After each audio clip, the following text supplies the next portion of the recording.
Coming up on Super Boothers, it's Halloween. And you know what that means. We're going through stories you submitted of your worst horror stories that you've experienced. Stay tuned.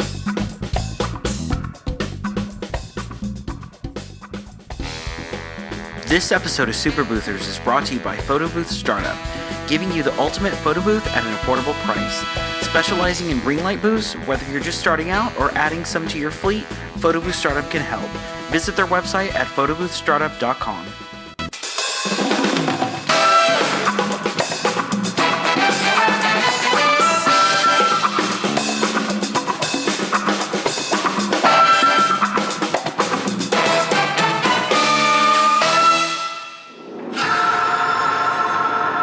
Welcome to Super Boothers.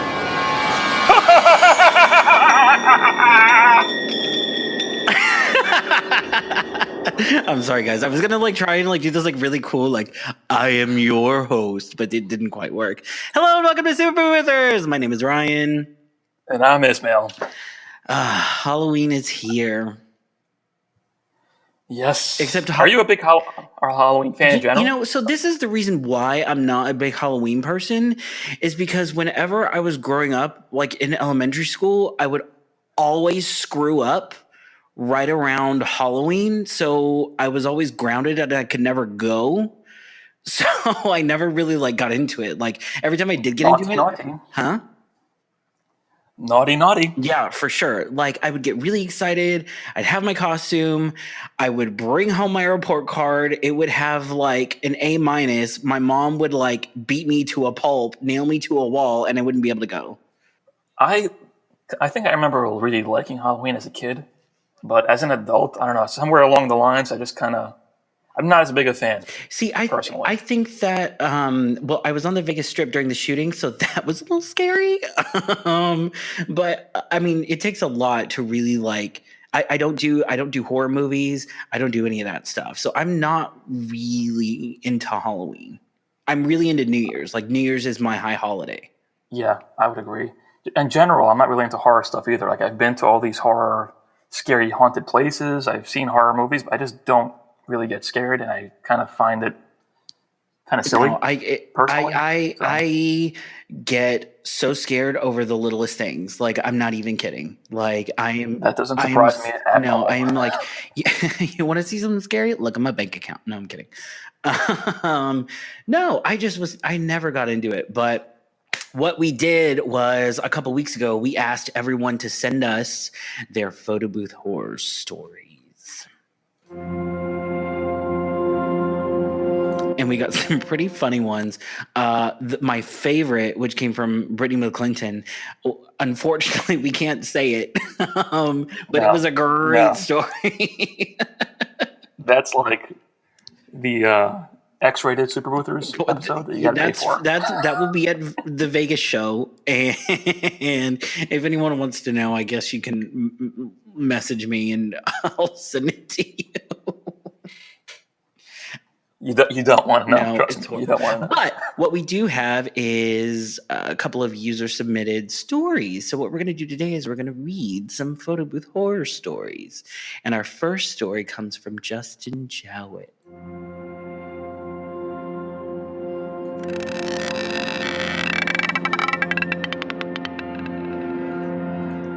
Y'all, I'm so into the music, I can't even tell you.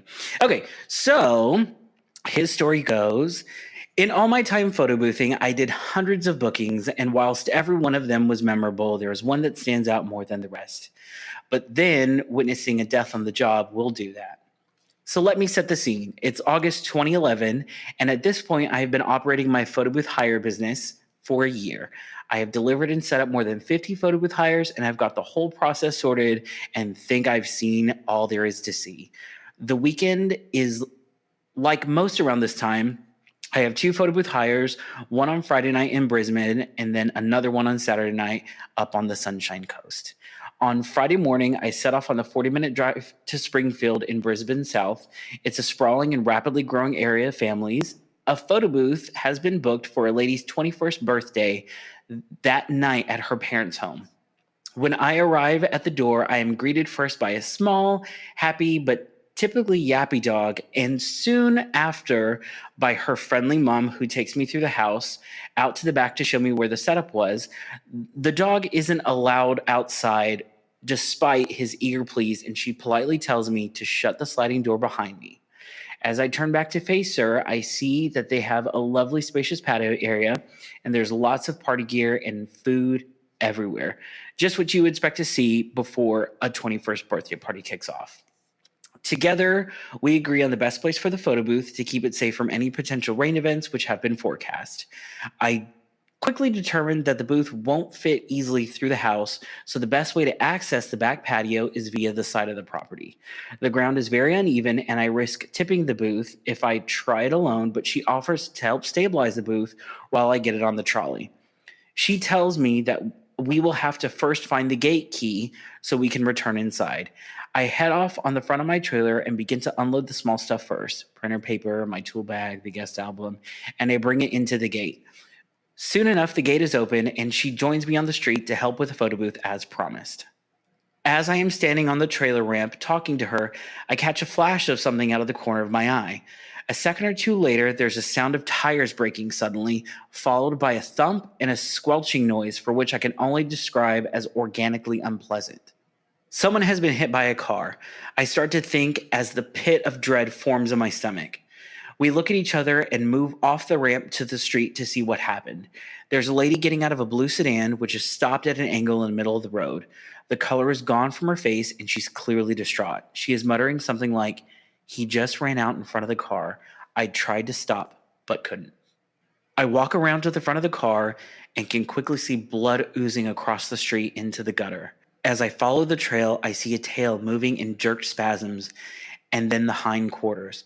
At first, I think it's some unlucky neighbor's dog who has come to grief, but then I hear the client's mother throat catch and turn and see her fall to the ground in despair. Now she's the one muttering, saying, "How did you get out?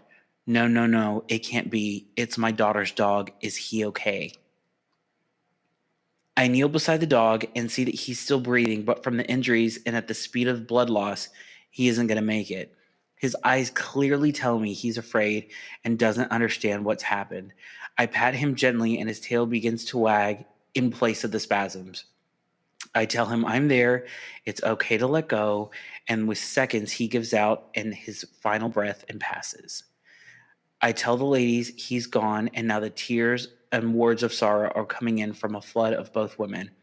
I comfort them as best I can, and soon they are comforting each other.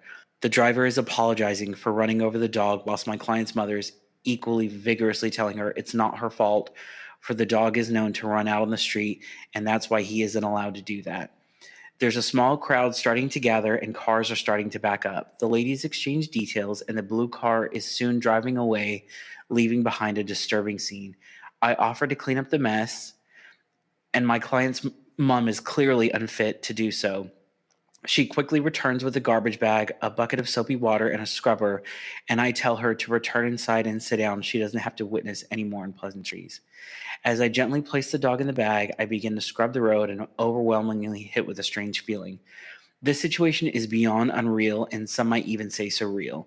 This is not the day I expected when I set off. I scrubbed till nothing but a dark patch remained, and then went about setting up the photo booth like I had many times before. The lady was clearly in shock as I sheepishly gave her some instructions for the photo booth. She was still trying to figure out how she was going to break the news to the daughter that on the day of her 21st birthday, her dog had been run over and killed. I remember vividly driving away from the house feeling so sorry for everyone involved. It was such a traumatic experience for these women, but I was glad I was able to be there to bring some comfort to them, and in particular, able to comfort the dog. Sometimes we have to go above and beyond our jobs, but we do it because there's simply no one else. Now he signs this happy boothing, which I think that's just a placeholder. Like, that's yeah, the I think default. Justin might need to revise that just a little bit. Wow, that took a turn. Yeah, I didn't expect it to be a dog, honestly. So No, and I'm honestly more sad. I mean, I've done a wedding where the grandmother died, and I think I've said this on the show before. I'm more sad about this because it's a dog, I think. not that I don't like dogs, but I think I'd be sadder if it was. I thought it was going to be the woman that he was working with, but Thankfully, it wasn't.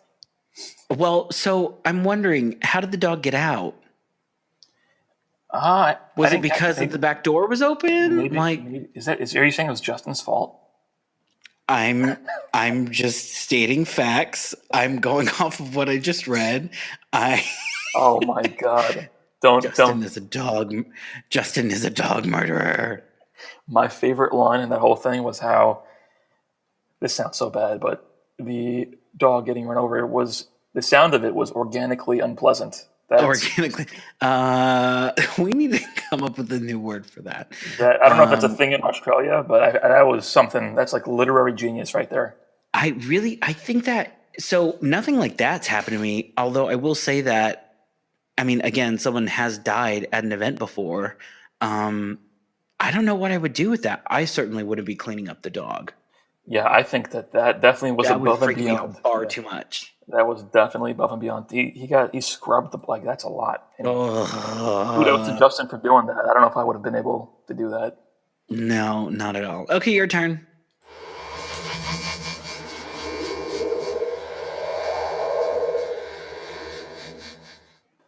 Okay, so this one is from Jason Frecking, and I will read what he sent us. I got to my event, set up the booth, and booted it up while I set up the backdrop and props. I noticed on the screen that a Windows update was happening. That made me nervous because I know the time it can take for those to happen. I had just had the computer on the night before and no update was prompted. I hate Windows updates in general because I've had important software completely non-functional due to them with no rescue from it except to sit and wait until the software developer fixes it. I had tried previously to turn off updates altogether for that exact reason, but apparently I failed. Windows 10 is ridiculous. The update finished loading with plenty of time, but when I went to log in, the touchscreen did not respond. Nothing. I could use the keyboard and mouse, but not the screen. I thought to myself, okay, I can get around this and trigger the booth with the spacebar on the keyboard for each session, even though that looks tacky. Then, as I start to type in my password, my keyboard dies. Batteries are dead. No problem. I put a new pack in my bag. I open up the pack of AA batteries, pop open the back of the keyboard, AAAs. The keyboard takes AAA, not AA. Oh no. Time is running out. Do I leave to find a store to buy AAA batteries? I can't. The rest of my stuff isn't set up yet. I have to keep working. I managed to get the batteries to work a few seconds at a time by popping them in and out over the keyboard. Long enough to get me into Windows and run a system restore to before the update happened. But of course, those things take forever. I always give myself 2 hours of setup time just in case a technical emergency happens. But now we were less than an hour and a half from the grand entrance. I let the system restore while I readied everything else. But by the time that was done, it still only said 35% complete. I went and got dressed and came back and waited, sweating, praying. And then, the greatest miracle imaginable. It just zipped through the last half of the store and booted up. Touchscreen worked, software ran perfectly, everything was as it should be, and right then the doors opened to let in the guests. No one knew a thing. That's just like whenever the Spurs play. It's just cardiac Spurs. I like this one. This one was a happy ending. This has happened to, I think, literally everyone, and that's why it is such a representative example. As I was reading it, I was tempted to interrupt multiple times because I'm sure a lot of us can relate to this. Sure. Issue. This is like photo boothing 101. I can't tell you how many times, you think you got it together, you do your stuff, and then you get to the event, you turn it on, Windows Update. Screw you, Bill Gates. For real. This is just ridiculous. And then, and I think we had this conversation with Thomas Siegel on his episode. He was saying that, I remember he said this so vividly. He's like, a minute in photo booth world is like 4 hours. Like, it's just, like the beads of sweat coming off of your forehead, not knowing if you're, because what do you tell your client? Oh, it's updating. Like, no, there's just no way. Yeah. No, and I think we talked about this with Imaging Spectrum on one of the episodes, and they were kind of saying that there's no real way around this, right? So we've all tried To prevent theft from darkroom software. to prevent the update from happening when you don't want it to happen. So everyone tries all these different tactics, but there's no real way apparently to stop it. So Oh, I was referring to darkroom. I'm sorry. So this is another common horror story. Is if you have darkroom software, you have to connect it to the internet once every 6 months, just to have it verify that the software key that you're using is a valid key and that you're not running stolen software. So this has happened to me. There are times where I never hooked up my photo booth to the internet. Ever. I would always take the photos, dump them onto USB, move it onto another computer that's faster, and do it that way. There was one event where I set it up and the computer went dead. I did the 911 thing, and Wally was great. If anyone ever has a 911 emergency with Darkroom, you can email Wally and he'll email you a temporary key and you'll get it fixed and up and running and everything's great. But in the meantime, if you have guests walking in the door and your photo booth doesn't working and they're like, when does it work? And you're just like, we'll be up and running in 10 minutes. Not knowing if you're, going to have to shoot the thing on your cell phone. while keeping a smile on your face and looking like nothing's wrong. We've all been there. I'm telling you, that's what it feels like when Windows is updating. I will give kudos. Oh, yeah. Oh, that just hurts. That just hurts. I'll give kudos to Jason, though, for putting the batteries in and out to get a few seconds of use at a time. That's just hustling right there. Kudos. That's just praying. Okay, so our next letter comes from Shree Irwin.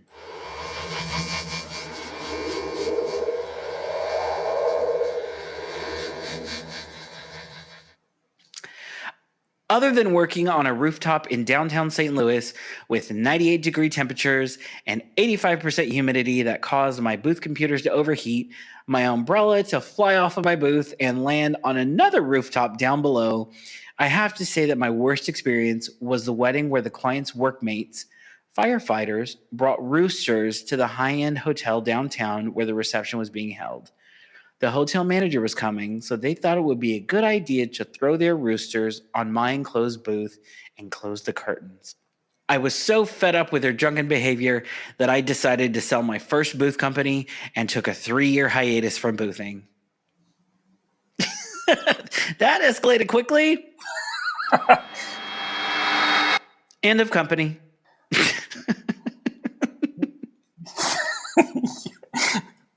This is a horror story, but the drunken behavior and the roosters. I think that'd be fun. It depends on your idea of fun, but whatever. You shouldn't have a closed booth to begin with. No, knowing Cherie, I can definitely picture just trying to deal with the roosters in the enclosed booth. I mean, that's just why would they do that? Why would they do that to you? I have so many photos. I should start some sort of internal scrapbook of just dumb photos people have taken in an enclosed booth whenever I still operated them. Do you realize how many butt pictures I have of stupid drunk people just deciding that, hey, you know what I don't have a picture of? My asshole. That's what I don't have a picture of. That's what I really need. Yeah. I'm sure we all have our share of drunken photos, but I just picturing this, I thought this was hysterical. I think they were trying to hide the roosters from the hotel manager. So I wonder if the hotel manager ended up finding out that there were roosters in there. But this caused you to take a 3-year hiatus. That's crazy. Imagine if you had to scrub a that's dead really dog's funny. blood. That's like a 10-year hiatus right there. That's retirement right there. That's a new that's telemarketing after that. Next.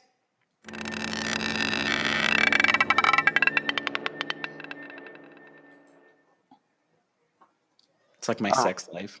No. The sound?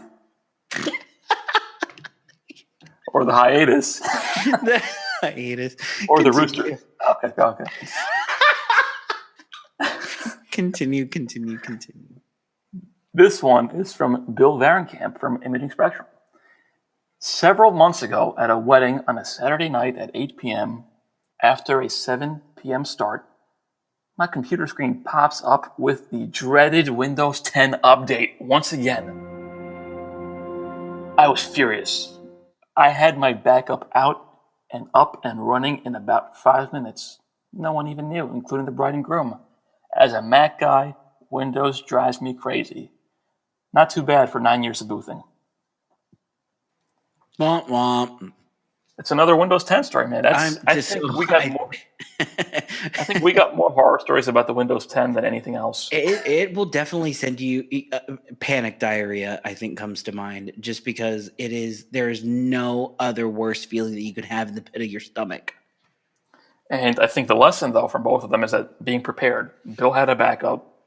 Jason had what he thought was the right batteries, but it wasn't. So if you're prepared, you can kind of alleviate some of that stress. But yeah, there's nothing like that. The problem with our business is that it's so like time sensitive. You have to be up and ready to go at that time, no matter what. So when you're going up against the clock and things go wrong, the beads of sweat, the heart palpitations, and the explosive diarrhea, that's when they all start to kick in.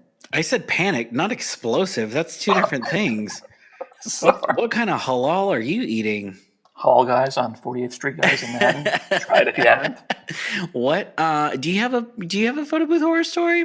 You know, I don't think I have any ridiculously crazy horror story like that. I've shared some of my horror stories where, remember that episode where I was talking about I subbed out an event and Oh yeah, and it backfired and bit you in the butt. that was a whole thing.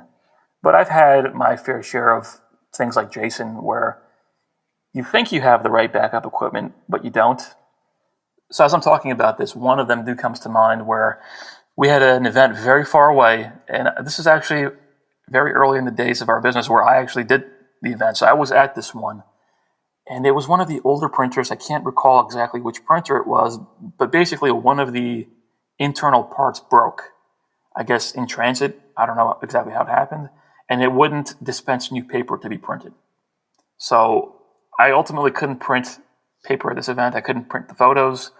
And the way we got around it was that we just did the digital at the event, and I printed a copy of all the photos and mailed it to the customer. But it was one of the first times where something like that really went wrong that I couldn't fix. And I still remember being so nervous to talk to the customer. But ultimately, I guess we found a way to make it work, and they were happy. So I think if you just are forthright with the customer and just let them know what's happening, they're a little bit more receptive to it than if you just don't tell them. yeah, and that's definitely something I did. I was upfront from the get-go when I first realized I couldn't fix it. And I remember her saying that she, afterwards, once like we communicated about it after the event, that she noticed how bad I felt. And I think just being real with your clients, and if they see like, hey, you're trying your best and you genuinely feel bad that this is happening, it goes a long way. So this. Oh, sorry. And one other thing, because this is for this Halloween. I'm going through a horror story kind of with this one where we have a client that has booked us for, gosh, I don't know how many consecutive years for their Halloween party. They have a huge Halloween bash every year. And just my luck, this year, there is a nor'easter coming and a huge storm that day. So it looks like they're canceling that event, and I'm losing out on that party and that revenue.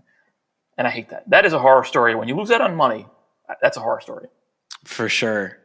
So the way how it kind of worked was, whenever I had the event production company, whenever I split from my business partner, part of the buyout that he got was he would to take the photo booths, and that was just part of the deal. And the deal was he would handle all of the current reservations that we already had. So he would take care of all that, and from then on, it would just be a split. There was a specific date or whatever. And I ended up booking an event, or there was something that was just kind of like we'll call it purgatory. So like it was around the split, but they didn't book yet, but they had a proposal that was kind of hanging out there that had a photo booth on it. Long story short, she ends up booking. I completely forgot about it. And this was back whenever I used FreshBooks. And FreshBooks, the only reason why I used it back then was because I really needed to have the ability for clients to pay online. I think I was really one of the first vendors to have online payment.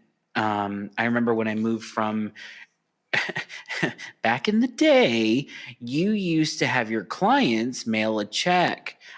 A check is a little piece of paper that has a signature and some numbers on it that represents money. I mean, it was, yeah, I mean, it was such a strange concept back then because I can't think of going back to that ever again. And I know some people still take checks. I don't know why, but anyways, I remember whenever I did that, I went from it taking 2 weeks to close a customer to 2 days. So the turnaround was just much, much faster. And that's why I wanted FreshBooks, was because I wanted to make wedding flowers and the event production part of it almost an impulse purchase, to where you just went click, put in your credit card, and it was just easy. Well, she ended up booking her event and I didn't pay attention. One of my friends had called me, and I was working 8 days a week and didn't get a day off, and I had a Sunday off, and we were going to go to brunch, we were going to go shopping, we had like this whole thing planned out, and we were going to have a lovely, luxurious day. I get to her house, my phone rings. It's the business line. I'm like, okay, why is this happening? I pick up the phone. Hi, we're just calling to make sure that you're going to be here. What time are you going to arrive? I'm like, for what? Please hold, go into FreshBooks, search for the event. So this is the thing with FreshBooks, it only kept track of invoices. Like it wasn't calendar based like every other CRM is now. So sure enough, I look it up. The pit of my stomach just dropped out from under me and fell out of, I mean, it scared the ever living daylights out of me. There it is. She paid for a photo booth. It's tonight.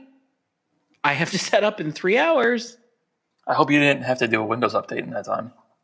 You know what? I'm actually probably really sure I did. So I had got rid of all the computer equipment. So I only had a Mac, and at the time there wasn't a photo booth software for Mac. I mean, yes, I could have gone the extra mile and done parallels and partitioned my hard drive and done all that other sort of stuff, but no. Ended up having to go buy a camera. Actually, I bought a webcam. No, that's a lie. I used my regular, it was my old 40D. I borrowed my friend's laptop. I put Breeze System on hers. That's how long ago this was.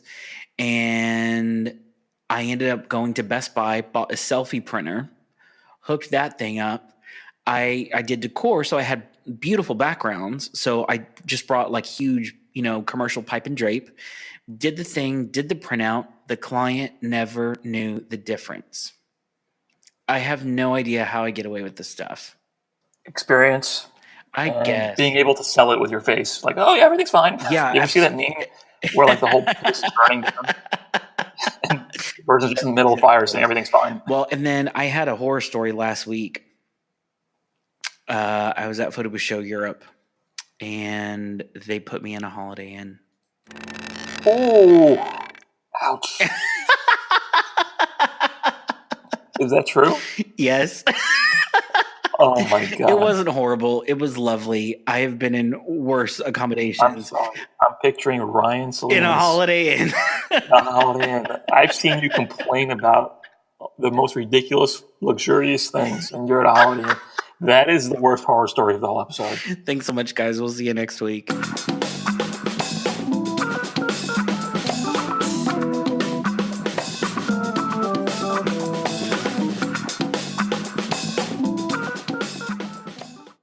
Next week on Super Boothers. So, having said that, I'm jealous. I would have loved to have been there. I was following your Instagram, all your stuff, and it looked amazing. Tell us more about this show. Like, how does this show compare to the other shows, BoothCon, Expo? How does it compare? What's the experience like?